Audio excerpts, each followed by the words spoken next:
Ternyata ada banyak sekali ya masalah yang ditimbulkan hanya karena kita lalai dalam mengelola sampah.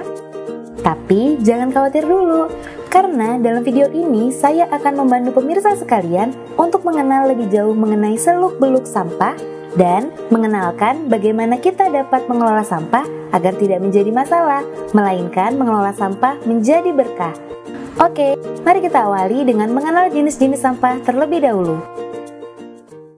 Apakah sampah itu?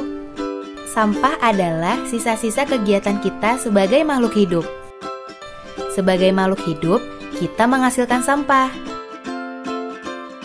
Perhatikanlah sampah yang kita hasilkan dari aktivitas sehari-hari di rumah kita. Pada dasarnya, sampah dapat kita bagi dalam 3 jenis. Jenis yang pertama adalah sampah organik. Sampah organik adalah sampah yang dengan mudah dapat diurai oleh alam. Contohnya, sampah sisa dapur, kulit buah, jeroan hewan, buah busuk, sisa-sisa makanan, dan lain sebagainya. Karena sifatnya yang mudah terurai, maka sampah organik dapat kita olah kembali untuk dijadikan pupuk kompos, dan kemudian dipakai untuk menyuburkan tanaman di lingkungan kita. Seru kan kalau dari sampah dapur kita bisa punya lingkungan perumahan yang hijau dan asri? Jenis sampah yang kedua adalah sampah non-organik. Contohnya plastik, kertas, kain, logam, dan kaca. Sampah inilah yang umumnya menimbulkan permasalahan di lingkungan kita karena jumlahnya yang sangat banyak, namun membutuhkan waktu yang sangat lama untuk terurai. Yang terakhir adalah sampah residu, yaitu sampah yang tidak bisa dibuat kompos dan juga tidak bisa didaur ulang. Contohnya baterai, obat kadaluarsa, pestisida, tisu, pampers, dan pembalut. Sampah residu membutuhkan perlakuan khusus karena mengandung unsur 3B, berbau, beracun, dan berbahaya. Lalu, bagaimana cara mengolah sampah non-organik?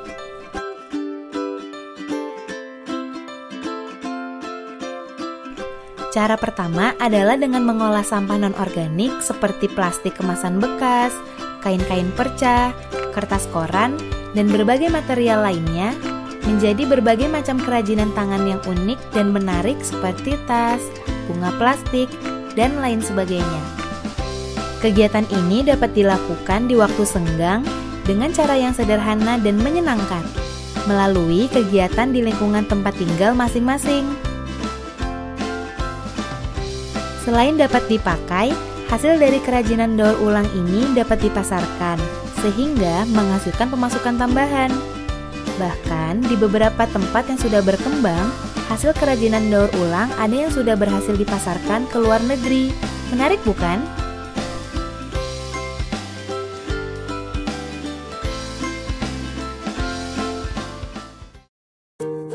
Nah, selain dapat dijadikan berbagai kerajinan daur ulang yang menarik, ada cara kedua nih, yaitu sampah non-organik dapat ditabung melalui bank sampah.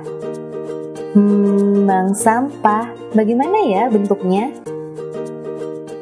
Bank sampah mempunyai sistem operasi seperti bank, di mana nasabah menyetorkan sampah non-organik dan nasabah dapat mengambil tabungannya di kemudian hari. Sampah yang terkumpul akan dijual ke mitra yang akan membeli sampah tersebut. Sampah akan dibawa ke industri yang akan menggunakan kembali sampah itu dengan mendaur ulangnya. Jadi, plastik yang terkumpul akan diolah dan digunakan kembali untuk membuat plastik. Begitupun untuk jenis sampah lainnya. Bayangkan, dengan menyetor sampah ke bank sampah, kita bukan hanya mendapatkan keuntungan, tapi juga mengurangi jumlah sampah. Asyik bukan?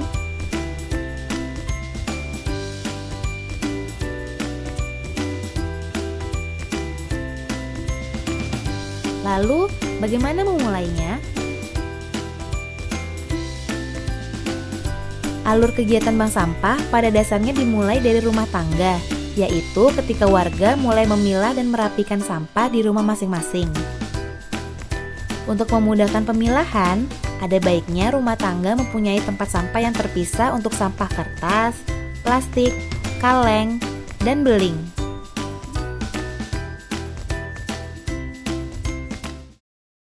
Dek, milah-milahnya bener ya. Yang ini masuk kaleng, yang ini masuk aluminium. Kalau ini diapakan, Bu? Karena ini kotor, jadi ini harus dibersihkan dulu. Untuk beberapa jenis sampah khusus, perlu dibersihkan terlebih dahulu. Tujuan dari pembersihan ini adalah supaya sampah non-organik menjadi bersih, tidak bau, dan tahan lama sebelum nanti disetorkan ke bank sampah.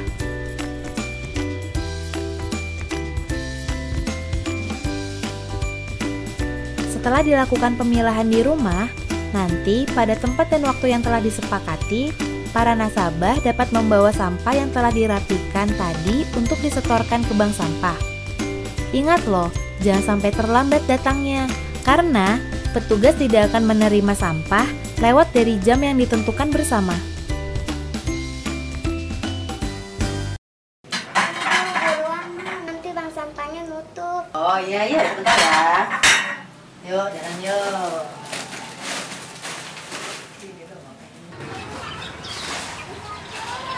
Mbak, kok tumben mbaknya yang anter? Ibunya kemana? Ibunya lagi ada acara, ini yang bawa. Oh yaudah bareng yuk. Ayo.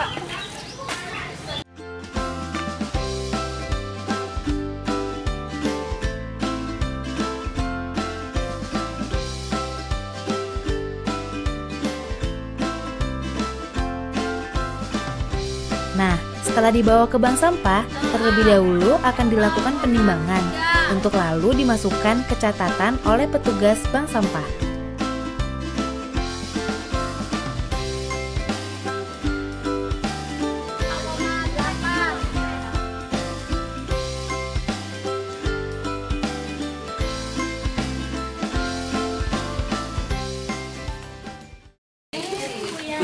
Apa ini bawa sampah begini? Ini loh ada bank sampah. Biar lebih jelas, yuk ikut aku aja.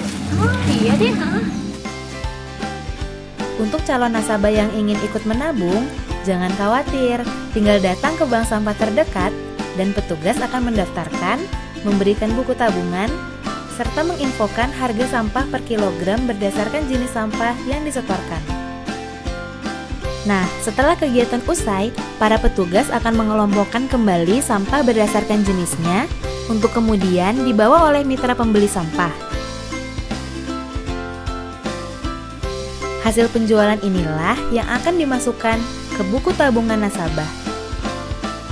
Nanti, hasil penjualan sampah akan dibagikan pada waktu yang telah disepakati bersama. Semakin banyak sampah yang disetor, semakin besar nilai tabungan nasabah. Iya deh, tabungannya udah banyak. Udah bisa buat beli tas baru, sepatu baru ya. Ini nak. Kasih Bu. Sama sayang. Bu, kita besok kapan-kapan mau nabung lagi ya. Iya, yuk sekarang kita pulang yuk. Bagaimana pemirsa? Menyenangkan kan kegiatannya? Ayo nabung di bank sampah terdekat. Cintai lingkungan, berdayakan sampah.